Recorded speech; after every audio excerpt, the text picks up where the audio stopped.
The unyielding heat gave her a significant headache. "Maybe we should sit in the truck," she said. Something in the distance caught her attention.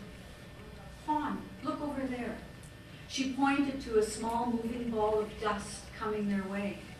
"What is that?" "Ah," he said. "What do you mean, ah? That's not an answer." Her eyes grew wide as the dust ball gradually took shape. "It sort of looks like a raccoon." She shook her head, trying to clear her vision. The little creature ambled up to them and plopped down at their feet. It tilted its head first one way and then the other, examining them both with bright, beady eyes. "Well, I guess we're approved." The creature began to energetically groom itself. She couldn't catch all the words in rapid Spanish being spoken by Juan, Chantal, and Pedro, though she did find out that the creature was called a mapache. She squatted down close to the masked visitor. It stood perfectly still, watching her. She slowly extended her hand, getting close enough to feel its emanating warmth. Each time her hand almost settled on the creature, she snatched it back. The others stopped their conversation and silently watched. Her hand moved back and forth in a continuous motion. She looked up only once, meeting Chantal's soft brown eyes with a determined stare of her own. She looked back to the mapache and her hand dropped to her side.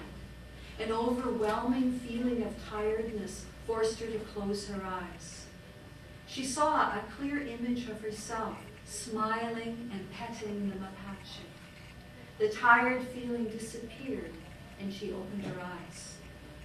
The mapache stood motionless, its eyes tightly shut. She reached out her hand and lightly stroked the silky fur. She moved closer until her head was next to the creature.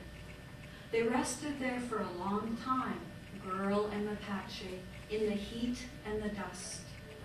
Finally, Chantal softly cleared his throat. She raised her head and looked up at him. Her face was flushed and happy. "I heard him talk to me," she said, "not out loud, but inside. He said, 'Touch me. I won't hurt you.'" Her expression grew more serious. "I was afraid, but I listened to my inside voice." Chantal helped her up and offered her a bottle of water. She drank thirstily and wiped water off her chin with the back of her hand. Her eyes sparkled as she handed the bottle back to Chantal. He patted her face gently. "Our revered friend is an ancient animal spirit with strong links to humankind. These links are fostered by communication with us." "You mean like the inside voice I heard?" she asked. He nodded. "You could call it that, or you could call it your heart speaking. Same thing.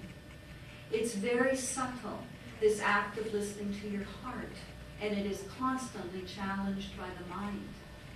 He suddenly laughed, and she joined him, although she didn't get the joke.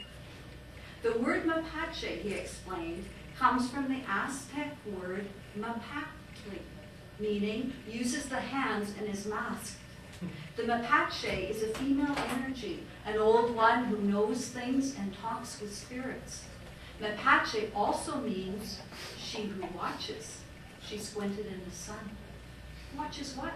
she asked, noting the Cheshire cat-like expression on the mapache's face. "Watches us."